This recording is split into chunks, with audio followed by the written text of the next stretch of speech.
Okay, so this is saying, this is a product rule right here. We'll talk more about this as we go through this, okay? So here's our function h. We got to take the derivative of this. So we're going to try to find h prime. Now the thing with h prime is that it has two functions of x right here. What does that mean? It means I can break this up into two functions of x and that multiply to each other. See this guy right here, that is doing something to the x. This guy right here is doing something to the x. So you can technically say that f of x equals x squared, and you can say the other function g of x equals 9x plus 2. So you can split it up like that. Whenever you have two x's multiplying to each other, you split them up into two different functions and think about them like that. So I'm going to not refer to this anymore, maybe towards the end. Let's just look at these guys.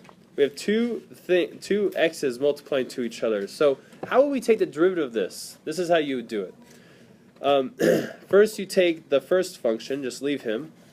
And then the second one we're going to take the derivative of. Actually I have to go times the derivative of 9x plus 2. Man, I wish my writing was neater.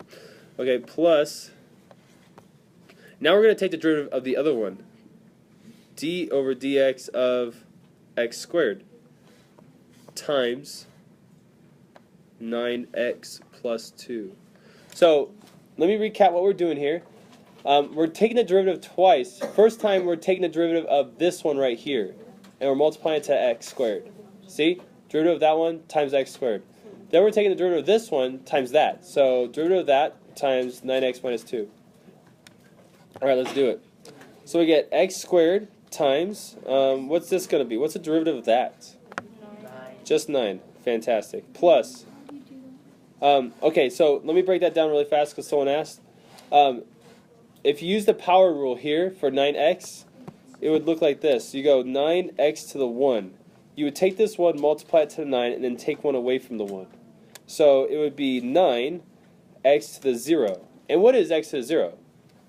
This is 1. So this is 9 times 1. So that's why I have a 9 right there. But what happened to that 2?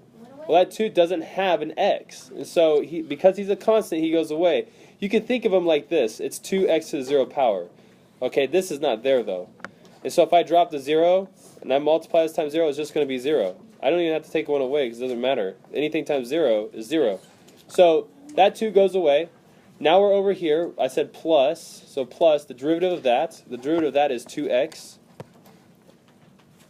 times 9x plus 2. Ooh. Now we simplify.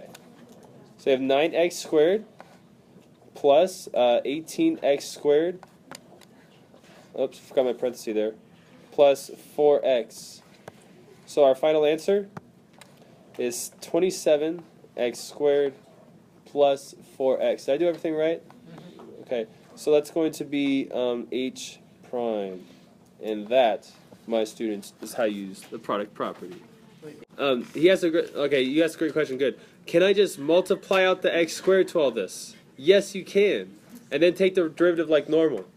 But there's going to be some situations where you can't do that. So it's good to practice the product rule right here with these simple looking dudes.